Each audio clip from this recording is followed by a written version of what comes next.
बिस्मिल्लाहिर्रहमानिर्रहीम। अस्सलाम वालेकुम। मैं उम्मीद करता हूँ कि आपने लास्ट लेक्चर्स बड़े ध्यान से सुने होंगे और उनको अच्छे तरीके से मेमोराइज भी किया होगा और आपने इस फ़र्ज़ के साथ साथ अपने दीगर दोस्तों को भी इन लेक्चर्स के बारे में, इन वीडियोस के बारे में बताया होगा। नाज़रीन, सम टाइम ऐसा होता है कि हमारा एक छोटा सा एक्ट दूसरों के लिए बहुत ही मुफीद साबित होता है और वो हमारे लिए सदका जारिया बन जाता है।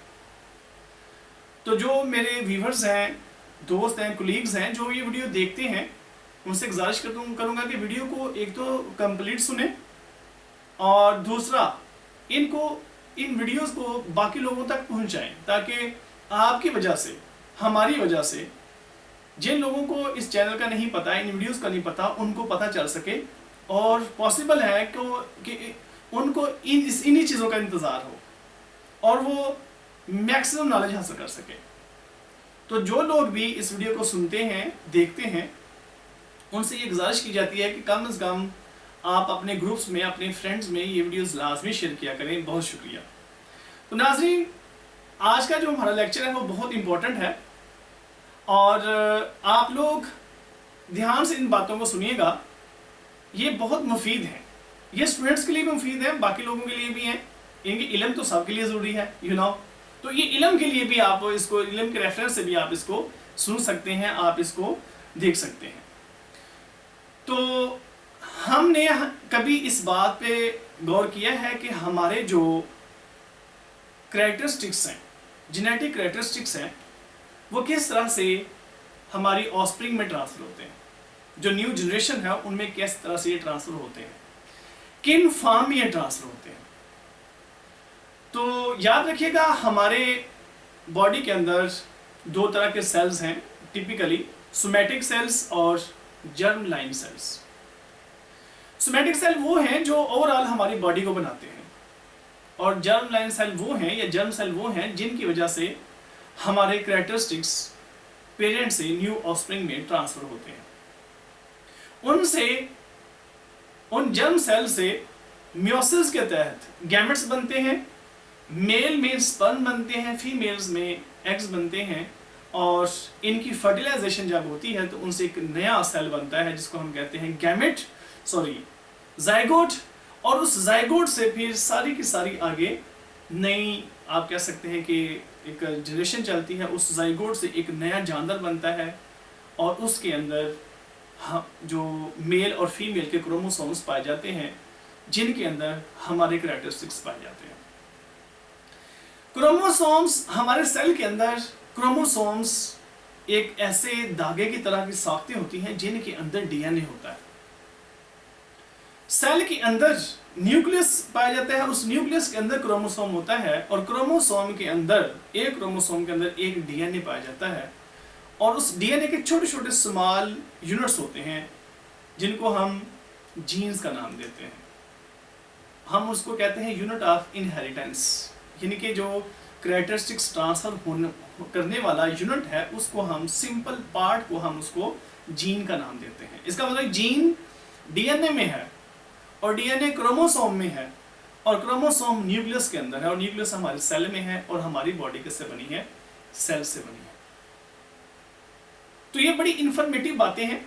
आप किसी से भी ये इंटरव्यू के दौरान पूछ सकते हैं, आप किसी से ये बातें शेयर कर सकते हैं। तो genes actually they are the part of DNA, उन्हीं के अंदर हमारी जो कैरेक्टरिस्टिक्स है वो छुपी होती हैं। इससे पीछे हमने एक लेक्चर डिस्कस किया था माइटोसिस का। माइटोसिस के अंदर भी क्रोमोसोम की डिवीजन होती है। हमारे बॉडी के अंदर दो तरह की सेल डिवीजन हो रही होती है, एक को हम माइटोसिस का नाम देते हैं, दूसरे को हम मियोसिस का नाम देते हैं। माइटोसिस जाइगोट बनने के बाद होती है और ये थ्रू आउट द लाइफ होती रहती है, यानी कि इसमें माइटोसिस के अंदर हमारे बॉडी के सेल बढ़ते जाते हैं और हमारी ग्रोथ होती जाती है, डेवलपमेंट होती जाती है। हमारे बॉडी का साइज ऐसा बढ़ता है, माइटोसिस के जरिए बढ़ता है। मैंने इसकी इंपॉर्टेंस माइटोसिस की लास्ट लेक्चर में डिस्कस भी की थी। लेकिन मियोसिस एक ऐसा प्रोसेस है जिसमें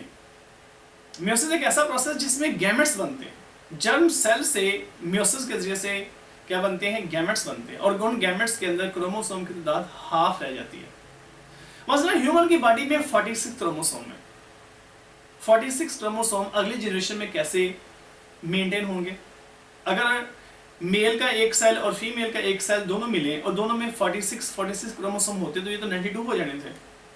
तो ये कैसे पॉसिबल है कि अगली जनरेशन में क्रोमोसोम भी 46 ही रहे? तो आज के इस लेक्चर में हमने यही चीजें डिटेल से डिस्कस करनी है। तो आइए देखते हैं हम कि मियोसिस का प्रोसेस कैसे होता है और इसके एंड पे क्या बनता है। मियोसिस क्या है, आइए इधर जरा फोकस करें जी। मियोसिस का वर्ड एक म्योन वर्ड से डिराइव किया गया है, ये इसके मीनिंग है। स्टूडेंट्स, म्योन का मतलब है टू मेक स्मॉलर। यहां पे इसका मतलब सेल को छोटा करना हरगिज नहीं है, इसका मतलब नंबर ऑफ क्रोमोसोम को कम करना है, रिड्यूस करना है। इसको सबसे पहले ऑस्कर हर्टविग ने 1876 में डिस्कवर किया था। अब इसके मीनिंग से ये डेफिनेशन हम बना सकते हैं कि मियोसिस एक ऐसा प्रोसेस है सेल डिवीजन का जिसमें number of chromosomes they become half, ये हाफ हो जाते कंपेयर टू पेरेंट सेल। मैंने लास्ट लेक्चर में ये बात आपको क्लियर की थी कि पेरेंट सेल क्या होता है। मसलन ये एक सेल है, ये एक सेल है, अगर इस सेल की डिवीजन से मजीद सेल बन रहे हों, ये इस तरह से सेल बन रहे हैं, 2 बन रहे हैं, 4 बन रहे हैं, जो नए सेल बन रहे हैं उनको हम डॉटर सेल का नाम देते हैं और जिससे बने थे उसको हम पेरेंट सेल का नाम देते हैं। तो इसका मतलब ये हुआ कि मियोसिस एक ऐसा प्रोसेस है जिसमें क्रोमोसोम्स डॉटर सेल्स में हाफ हो जाते हैं as compare to parental cell. तो ये इसकी डेफिनेशन आई थिंक सो आपको क्लियर होगी होगी। लेकिन अगर हम माइटोसिस की डेफिनेशन के बारे में थोड़ा सा रिव्यू करें तो हमने पढ़ा था कि माइटोसिस में क्रोमोसोम की तादाद हमेशा पेरेंटल सेल के बराबर होती है, इक्वल होती है। वो कैसे थी वो हमने डिटेल से लेक्चर पढ़ लिया हुआ। तो मियोसिस होती कहां पे है? याद रखिएगा ये डिप्लॉयड सेल्स में होती है, डिप्लॉयड सेल्स में होती है, मोस्टली ये डिप्लॉयड सेल्स में होती है। और ये प्लांट्स में, एनिमल में भी होती है। प्लांट सेल्स में ज्यादातर ये स्पोर फॉर्मेशन के दौरान होती है और एनिमल्स में गैमेट्स बनते वक्त ये होती है। डिप्लॉयड सेल क्या होता है?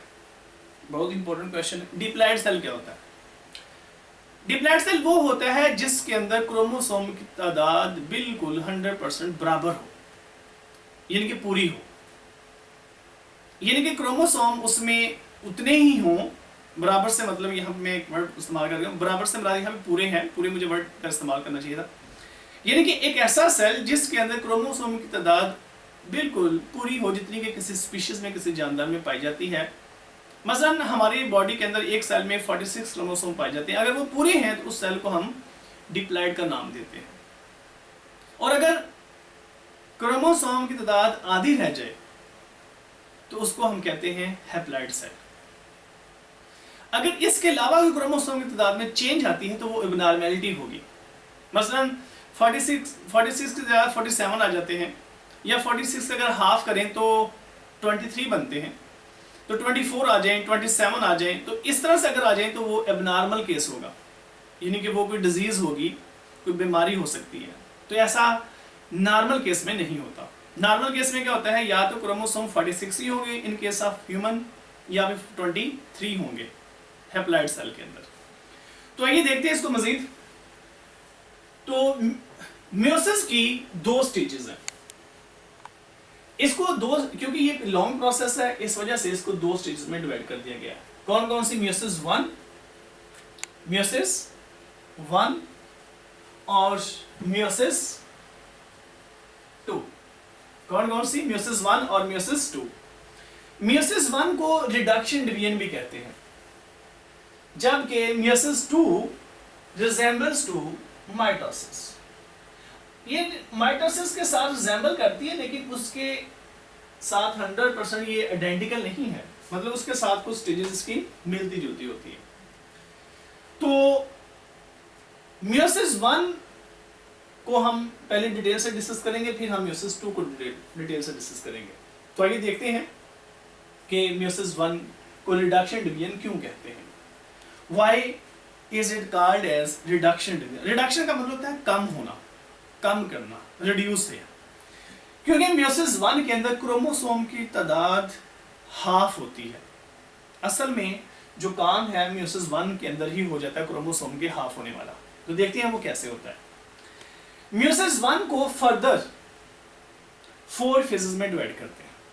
मियोसिस 1 को मजीद 4 फेजेस में डिवाइड करते हैं, जिसमें पहली है prophase 1, second one that is metaphase 1, third that is anaphase 1 and the fourth one that is telophase 1 इस वजह से कहा क्योंकि ये सारी मियोसिस 1 की ही सब स्टेजेस है, सब फेजेस है। तो प्रोफेज 1, मेटाफेज 1, एनाफेज 1 और टेलोफेज 1। अच्छा, अगर आपसे क्वेश्चन पूछा जा रहा हो, यानी कि इंटरव्यू में, वाइवा में क्वेश्चन पूछा जा रहा हो कि प्रोफेज 1 क्या है, तो आपने जब 1 का वर्ड यहाँ पे इस्तेमाल हुआ है तो इसका मतलब ये है कि आपसे जो क्वेश्चन पूछा जा रहा है ये मियोसिस से है, माइटोसिस से नहीं। अगर आपसे पूछा जाए कि प्रोफेज क्या है, तो वो आप भी जनरल क्वेश्चन आंसर दे सकते हैं। आप माइटोसिस का भी बता सकते हैं, मियोसिस का भी बता सकते हैं। तो ज़्यादा ये माइटोसिस की तरफ रेफर कर रही है। अगर जस्ट ये पूछा जा रहा है कि प्रोफेज क्या है, तो यहाँ पे क्योंकि प्रोफेज 1 आ गया है, जब मियोसिस 2 में जाएंगे तो वहाँ पे प्रोफेज 2 का वर्ड इस्तेमाल होगा। प्रोफेज 1 में आपको ये बात भी 100% क्लियर होनी चाहिए कि जब सेल डिवीजन के प्रोसेस में दाखिल होता है तो उससे पहले भी एक फेज में दाखिल होता है, जिसको क्या नाम देते हैं, इंटरफेज का।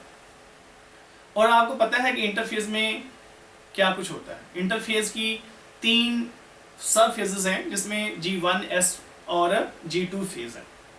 और आपको पता है कि S फेज के अंदर क्रोमोसोम्स डुप्लीकेट होते हैं, डीएनए की रेप्लिकेशन होती है। मसलन जब हमारे बॉडी का सेल माइटोसिस में से गुजर के आता है, यानी कि जिसको हम जर्म सेल कह रहे हैं, जब वो मैच्योर हो जाता है तो उसके बाद उसमें मियोसिस होनी है। तो एक सेल, इधर देखें जी, ये एक सेल मैं यहाँ पे एक स्केच करता हूँ। ये चलिए ये सेल है, यही हम ले लेते हैं जो बना हुआ है। ये एक सेल है। अगर इससे पहले वाली स्टेज देखिए हम, अगर इससे पहले वाली स्टेज देखो तो मैं ये बता सकता हूँ कि ये एक सेल था और इस सेल के अंदर फर्ज करिए न्यूक्लियस है और इसमें क्रोमोसोम इस तरह के थे, ऐसे ऐसे बिल्कुल आप कह सकते हैं कि धागे की तरह, और सिंगल थे, सिंगल फॉर्म में थे ऐसे। ये स्टेज हमने लास्ट टाइम डिस्कस की थी माइटोसिस की, ऐसे होता है। ये इसका सेंट्रोसोम।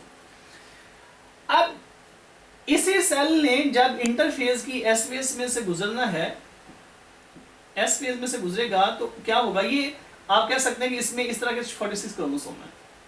ये जो धागे से आपको नजर आ रहे हैं ना, ये क्रोमोसोम 46 क्रोमोसोम है इस तरह के। अब ये क्रोमोसोम्स डुप्लीकेट हो जाते हैं जब सेल एस फेज में से गुजरता है। अब जब एस फेज में से गुजरेगा तो वही क्रोमोसोम अब इस फॉर्म में आ जाते हैं, डुप्लीकेट फॉर्म में। मसलन इसको जरा कवर करें जी, ये क्रोमोसोम है, ये डुप्लीकेटेड क्रोमोसोम है, ये डुप्लीकेट। इससे सेल की डिवीजन से पहले ये क्रोमोसोम ऐसे था, ये ऐसे क्रोमोसोम था, ऐसे। तो जब इंटरफेज में से गुजरा तो ये डुप्लीकेट हो गया, ये डुप्लीकेट हो गया। तो पहले क्रोमोसोम इस तरह के 46 थे, जब इंटरफेज में से गुजरा तो इस तरह के 46 हो गए। तो खैर ये बातें मैं पहले डिटेल से बता चुका हूँ, आपको ये बातें लाजमी तौर पर याद रखनी चाहिए, ये बड़ी इंटरेस्टिंग बातें हैं। तो मैं बार बार ये गुजारिश करता हूँ कि चैनल को सब्सक्राइब ज़रूर करें ताकि हमारी हर वीडियो आप तक आ सके। तो ये मेरे ख्याल में ये सब के लिए ही है।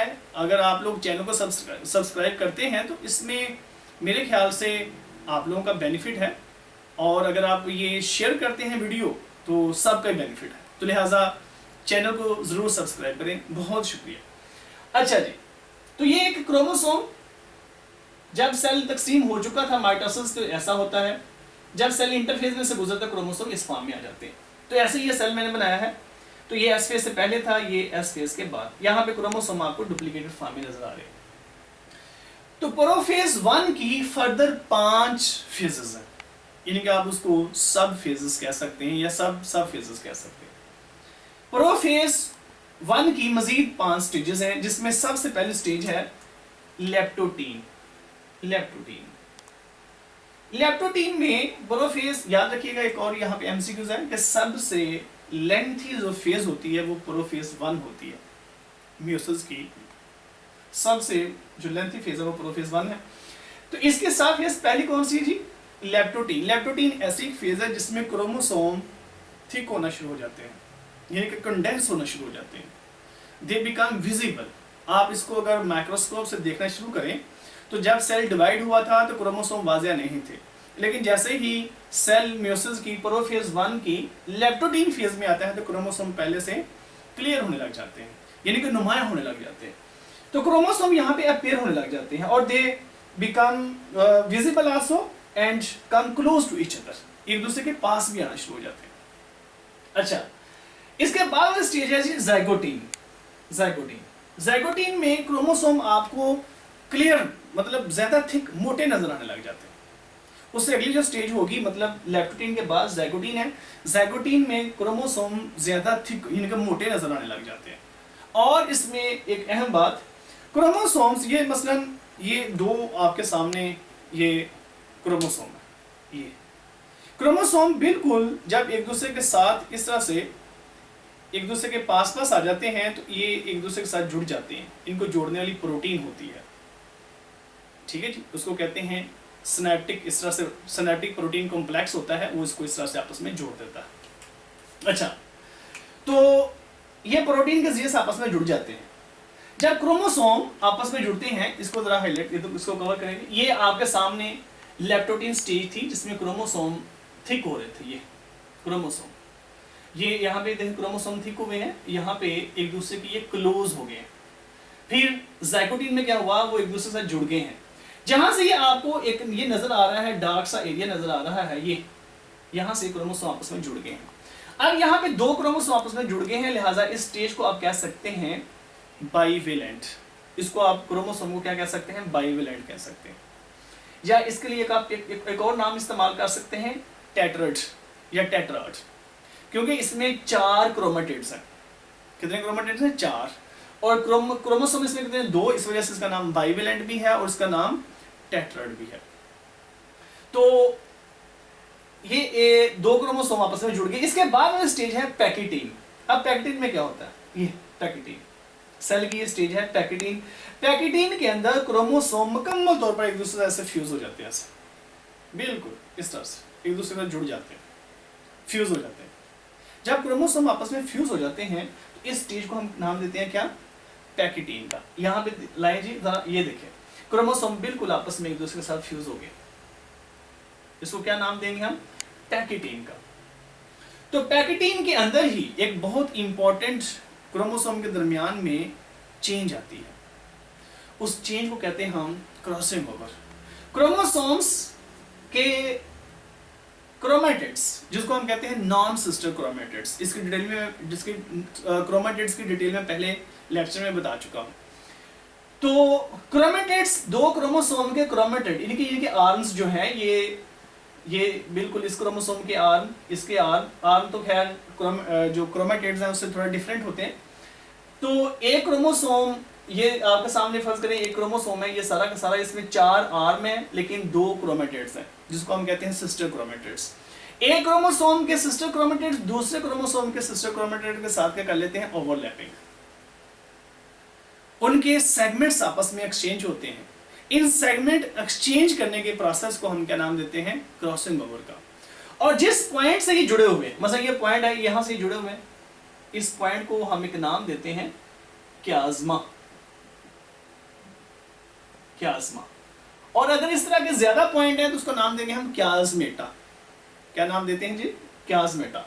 यहां पे एक बड़ी इंटरेस्टिंग बात है, माइटोसिस के अंदर क्रोमोसोम्स एक दूसरे के साथ पेयर नहीं बनाते। वो रैंडमली डिस्ट्रीब्यूटेड होते हैं और रैंडमली सेल के अंदर नेक्स्ट सेल में डिवाइड हो जाते हैं। In case of meiosis chromosome एक दूसरे के साथ बिल्कुल लाइन अप होते हैं।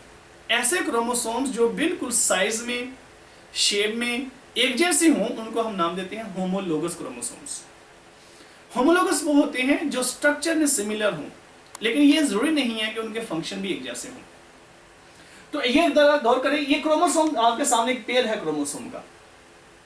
इस पेयर, जो दोनों पेयर अपने स्ट्रक्चर में सिमिलर हैं, इन दोनों की ये जो सेंट्रोमियर है एक जगह पे, दोनों के एक जगह पे हैं, ऐसे क्रोमोसोम के पेयर को हम क्या कहते हैं? होमोलोगस क्रोमोसोम्स या होमोलोग्स। ये एक होमोलोग है, ये दूसरा होमोलोग, दोनों को होमोलोग्स का नाम दे सकते हैं, या इसको क्या सकते हैं हम, क्या नाम दे सकते हैं जी? Homologous chromosomes. स्ट्रक्चर में सिमिलर है, फंक्शन जरूरी नहीं है कि सिमिलर है। हाँ, क्रोमोसोम की जहां पे, इस जहां पे जीन मौजूद होगी, उसी क्रोमोसोम की वहां पे भी जीन मौजूद होगी डीएनए के अंदर। यहाँ पे जीन है तो यहाँ पे भी जीन है, यानी कि जीन, इनके पॉइंट बिल्कुल एक दूसरे के बिल्कुल पैरेलल होंगे। तो नेक्स्ट स्टेज ज़ाइगोटीन के बाद पैकेटीन आती है। पैकेटीन में क्रोमोसोम फ्यूज हुए, फ्यूज के बाद इनके अंदर क्रॉसिंग ओवर का प्रोसेस हुआ। क्रॉसिंग ओवर एक ऐसा प्रोसेस है जिसमें क्रोमोसोम अपने सेगमेंट्स को एक्सचेंज कर लेते हैं, यानी कि कुछ इंफॉर्मेशन जो एक क्रोमोसोम में थी वो दूसरे में आ जाती है, दूसरे वाले की पहले में आ जाती है। एक दूसरे के आर्म्स, एक दूसरे के जो सेगमेंट्स हैं वो एक्सचेंज कर लेते हैं। ऐसे प्रोसेस को क्या नाम देंगे हम? Crossing over. तो क्रॉसिंग ओवर किस स्टेज में होती है बताएं? पैकेटीन में। तो ये क्वेश्चन पूछा जाता है, ये एमडी कैट में क्वेश्चन पूछा जाता है, ये बोर्ड के एग्जाम में क्वेश्चन पूछा जाता है, बाज़ दफ़ा ये शॉर्ट क्वेश्चन भी आ जाता है कि व्हाट इज पैकेटीन। तो पैकेटीन में आप ये स्टेज भी स्केच कर सकते हैं। The next one, that is diplotene. The next stage, that is a diplotene. Diplotene में भी क्रॉसिंग ओवर वाले जो पॉइंट्स हैं वो नजर आ रहे होते हैं, क्याज़मा नजर आ रहे होते हैं या क्याज़मेटा नजर आ रहे होते हैं। लेकिन डिप्लोटीन में क्या होता है? क्रोमोसोम एक दूसरे से सेपरेट होना शुरू हो जाते हैं, उनके दरमियान जो प्रोटीन का कॉम्प्लेक्स था वो डिसॉल्व होना शुरू हो जाता है, क्योंकि अब क्रॉसिंग ओवर मुकम्मल हो चुकी है। क्रॉसिंग ओवर मुकम्मल हो चुकी है, अब क्या होगा? क्रोमोसोम एक दूसरे से अलग होना शुरू हो जाएंगे। तो जब क्रोमोसोम एक दूसरे से अलग होना शुरू हो जाता है, उनके दरमियान में जो प्रोटीन का कॉम्प्लेक्स है वो डिसॉल्व होगा और दरमियान में स्पेस अपीयर हो जाती है।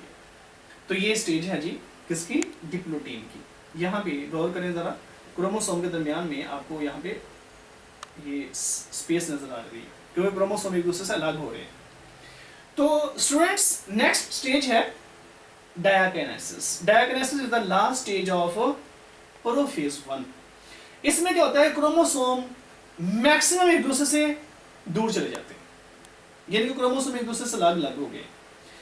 यहाँ पे आए जी डायकिनेसिस में, ये डायकिनेसिस है, क्रोमोसोम एक दूसरे से अलग हो गए, लेकिन फिर भी एटलीस्ट किसी ना किसी एक पॉइंट से वो अभी भी जुड़े होंगे। ये यहाँ से अभी भी जुड़े होंगे। यहाँ पे फर्ज करें मैं क्रॉसिंग ओवर को यहाँ पे इस जगह पे क्रॉसिंग ओवर मुकम्मल हो चुकी है, क्योंकि यहाँ पे क्रॉसिंग ओवर हुई थी, तो यहाँ पे इसके सेगमेंट्स एक दूसरे के साथ ये एक्सचेंज हो चुके हैं। ये इसका सेगमेंट इसके साथ आ गया, और ये जो इसका सेगमेंट था रेड वाले क्रोमोसोम का वो ब्लू के साथ आ गया। ये तो यहां से अभी भी जुड़े हुए हैं। तो डायकिनेसिस में एटलीस्ट कहता है वो कहीं ना कहीं एक जगह से या इससे ज्यादा भी हो सकता है वो जुड़े होंगे। तो याद रखिएगा, क्रॉसिंग ओवर जरूरी नहीं है कि दो जगह भी हो, दो से ज्यादा जगह पे भी क्रॉसिंग ओवर का प्रोसेस हो सकता है। ये डिपेंड करता है क्रोमोसोम्स किस पोजीशन से, किस एंगल से एक दूसरे के पास आते हैं। तो यहाँ पे डायकिनेसिस के अंदर क्रोमोसोम एक दूसरे से मुकम्मल तौर पर अपार्ट हो चुके हैं, लेकिन किसी न किसी पॉइंट से वो अभी भी एक ना एक इस पॉइंट से, इनके क्याज़मा से वो अभी भी जुड़े हुए हैं। डायकिनेसिस के दौरान ही जो न्यूक्लियोलाई होती है, यानी कि ये न्यूक्लियस ना जी, न्यूक्लियस के अंदर जो न्यूक्लियोलाई थी वो डायकिनेसिस के दौरान ही खत्म हो जाएगी। न्यूक्लियस के अंदर एक छोटा सा, आपको पता है, ऑर्गेनेली होता है जिसको हम न्यूक्लियोलस कहते हैं। ये डायकिनेसिस में खत्म हो जाता है। ये एमसीक्यूज में पूछा जाता है diakinesis. The next stage that is a metaphase stage. आइए देखते हैं मेटाफेज 1 क्या है।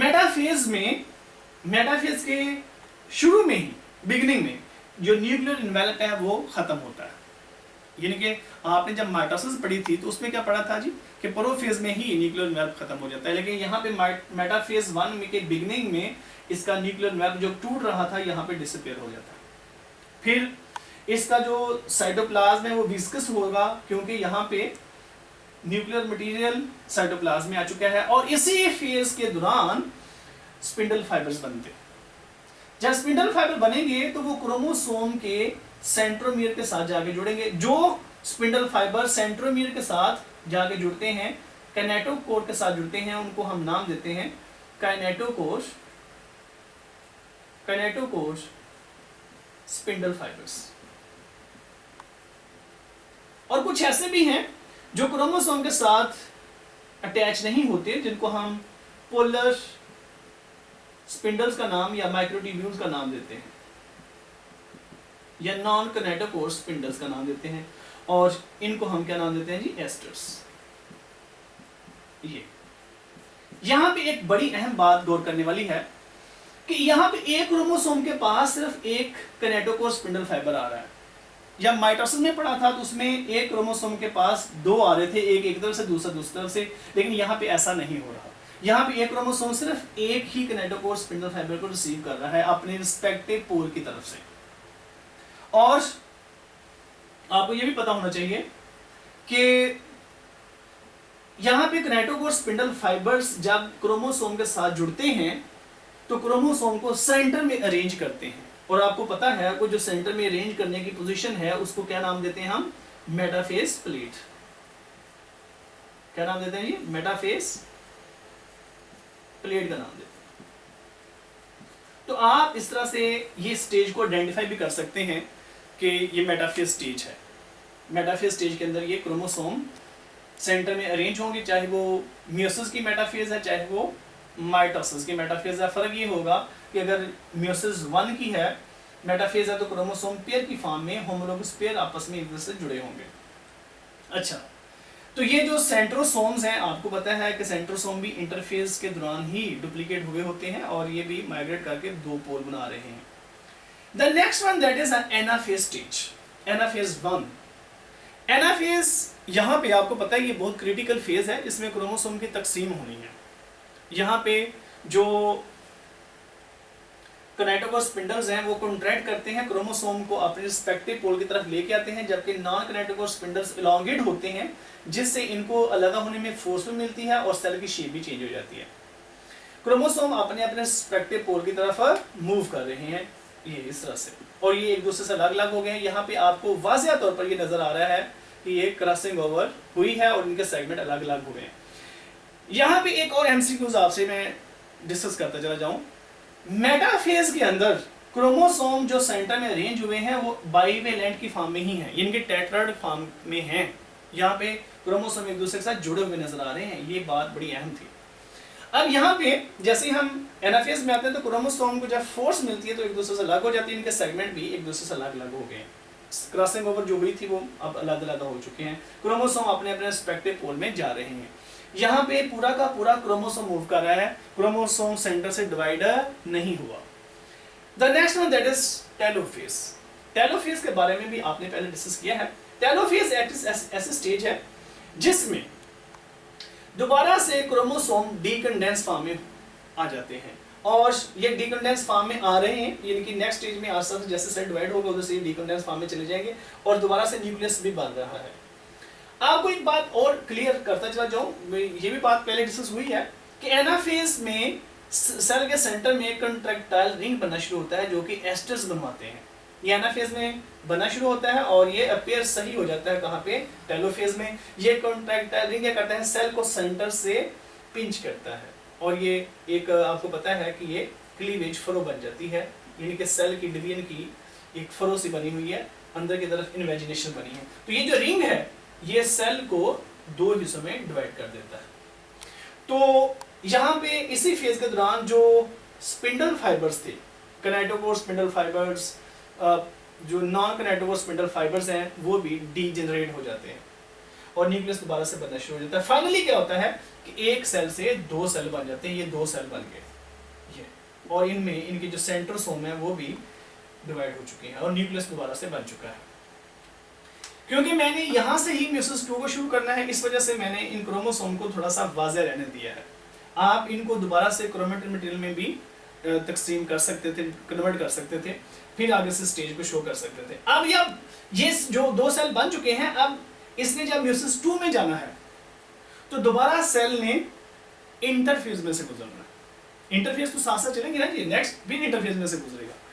लेकिन यहाँ पे एक बहुत इंपॉर्टेंट चीज ये है कि इस फेज के अंदर एस फेज नहीं होगी, क्योंकि यहाँ पे अब क्रोमोसोम्स की डुप्लीकेशन जरूरी नहीं है। क्रोमोसोम डुप्लीकेट एक ही दफा होने हैं।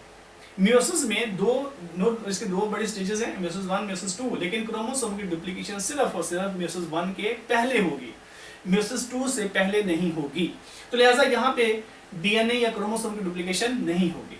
तो ये फर्ज करें कि क्रोमोसोम इस वक्त, ये जो सेल की स्टेज है, ये क्रोमोसोम है, ये प्रोफेज 2 में इस वक्त सेल मौजूद है, प्रोफेज 2 में। तो प्रोफेज में क्या होगा, क्रोमोसोम दोबारा से कंडेंस होना शुरू होंगे, और वो आस्ता आस्ता नुमाया हो जाएंगे, और जहां जहां क्रॉसिंग ओवर हुई थी वो पॉइंट्स आपको वाज़िया नजर भी आ रहे हैं। अच्छा जी, यहाँ पे ये वो पॉइंट है, वो एरिया है जहां पे क्रॉसिंग ओवर हुई है।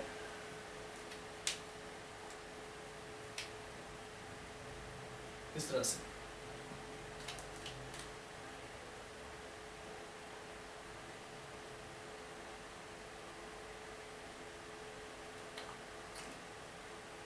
ये तकसीम हो गया है, ये नहीं कि आप कह सकते हैं कि क्रॉसिंग ओवर हुई है, ये क्रॉसिंग ओवर के एरियाज हैं, यानी कि ये नए सेगमेंट्स बने हुए हैं। तो प्रोफेज के बाद, प्रोफेज 2 के बाद सेल ने कहाँ जाना है जी, मेटाफेज 2 में। कहाँ जाएगा जी, मेटाफेज 2 में। इस जगह पे जरा गौर करें, ये यहाँ पे ये सेगमेंट्स एक दूसरे से, या ये जो ब्लू वाले सेगमेंट्स हैं ये इस ब्लू क्रोमोसोम के थे, और ये जो रेड वाले हैं वो इस रेड क्रोमोसोम के थे। यहाँ भी ऐसे ही है, ये जो ब्लू सेगमेंट्स हैं वो इस ब्लू के थे, और ये जो रेड वाले हैं इधर से इधर आए हैं।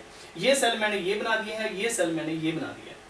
अब इस सेल के अंदर अपने जो क्रोमोसोम थे ओरिजिनल वो रेड थे, और ये जो ब्लू वाले आए हैं ये दूसरे क्रोमोसोम से आए हैं। शुरू में जब हमने सेल लिया था 4 क्रोमोसोम हैं, इसमें भी 2 रह गए हैं, इसमें भी 2 रह गए हैं। इसके जो ओरिजिनल क्रोमोसोम थे वो ब्लू थे, लेकिन इसके पास जो रेड सेगमेंट आए हैं वो ऊपर वाले क्रोमोसोम से आए थे। अब यहाँ पे गौर करें, इनके पास अपने, इस सेल के पास अपने रेड ओरिजिनल क्रोमोसोम है, और जो ब्लू सेगमेंट्स आए हैं वो दूसरे क्रोमोसोम से आए हैं। इस सेल के अंदर जो अपने क्रोमोसोम है जाती वो ब्लू हैं, और इसके ऊपर जो सेगमेंट्स हैं वो रेड वाले आए हुए हैं। अब मेटाफेज में वही दोबारा से बात हम लिखेंगे कि मेटाफेज में क्या होगा जी, मेटाफेज के 2 के अंदर भी क्रोमोसोम सेंटर में अरेंज होंगे और मेटाफेज प्लेट बनाएंगे। लेकिन यहाँ पे इंपॉर्टेंट बात यह है कि क्रोमोसोम सेंटर में एक एक है, यानी कि पेयर की फॉर्म में अब नहीं रहे। इस वजह से हम इसको कहते हैं कि ये माइटोसिस के साथ रिजेंबल कर रही है, और एक क्रोमोसोम के पास 2 स्पिंडल फाइबर्स आ रहे हैं, एक पोल से दूसरे पोल से।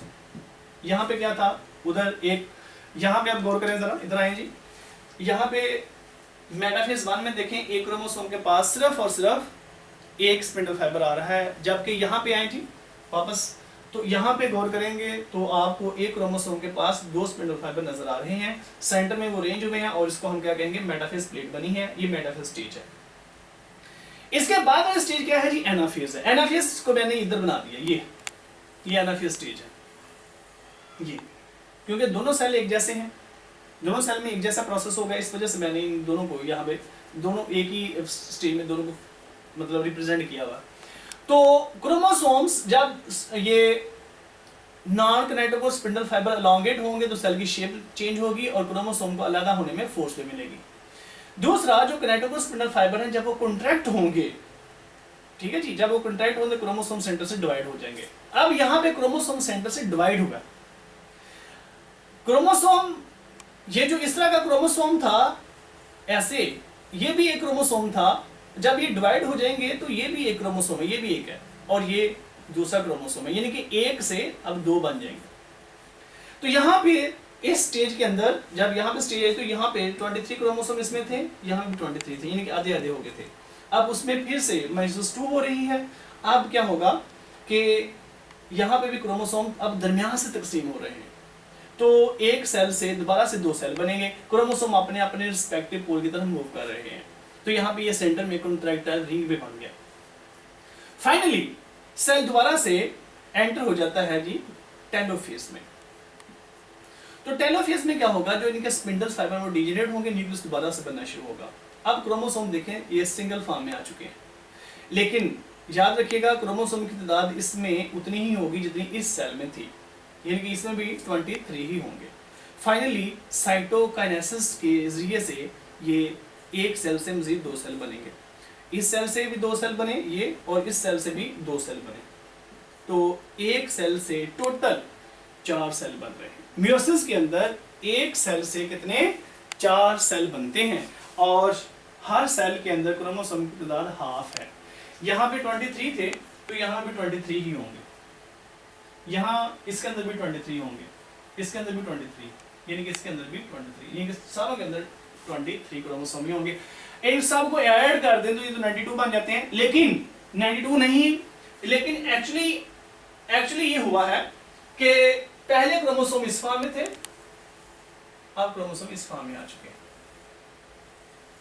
ये दोनों को मिला के एक बनता था, अब ये 2 डिवाइड होके 2 में चेंज हो चुके हैं। इस वजह से इस तरह से क्रोमोसोम की तकसीम सब में 23 है। अब क्रोमोसोम दोबारा से डीकंडेंस फॉर्म में चले जाएंगे, और इनसे फिर आगे एग बनेगा, या अगर मेल है तो इनमें इससे स्पर्म बन जाएंगे। तो इस तरह से कि क्रोमोसोम हाफ हाफ हो गया। मसलन अगर ये 23 क्रोमोसोम है, अगर ये स्पर्म है, यानी कि अगर मेल गैमेट है, तो जब ये एग के साथ मिलेगा उसमें भी 23 ही होंगे। तो 23 और 23 जब मिलेंगे तो जाइगोट के अंदर आके दोबारा से ये 46 की फॉर्म में आ जाते हैं। इस तरह से जब जाइगोट बन जाता है तो उसमें माइटोसिस का प्रोसेस शुरू हो जाता है। तो माइटोसिस में क्या होता है, क्रोमोसोम की तादाद हमेशा सेम रहती है, उससे जितने भी नए सेल बनेंगे हर सेल के अंदर क्रोमोसोम की तादाद हमेशा सेम रहेगी। तो ये था स्टूडेंट्स आज का टॉपिक, जो कि मैंने बड़े एक सीक्वेंस के साथ आपके सामने प्रेजेंट किया है। इसको आप भी, अगर ये पेपर में क्वेश्चन आता है इसके उस स्टेज के बारे में पूछा जाता है, आप भी इसको बड़े वेल डिफाइंड, वेल अरेंजमेंट तरीके से, वेल ऑर्गेनाइज्ड मेथड से इसको एक्सप्लेन करें। तो अल्लाह ताला आप लोगों का हामी नासर हो। अपना बहुत ख्याल रखें, मैक्सिमम पढ़ें, वीडियो को मुकम्मल सुना करें, इसको आगे शेयर भी किया करें। तो जो क्वेश्चन होते हैं वो लाजमी पूछा करें, वो मुझे व्हाट्सएप पे पूछ लिया करें, आप कमेंट्स में पूछ लिया करें। अपना बहुत ख्याल रखिएगा, मिलते हैं इंशाल्लाह नेक्स्ट लेक्चर में। अल्लाह हाफ़िज़।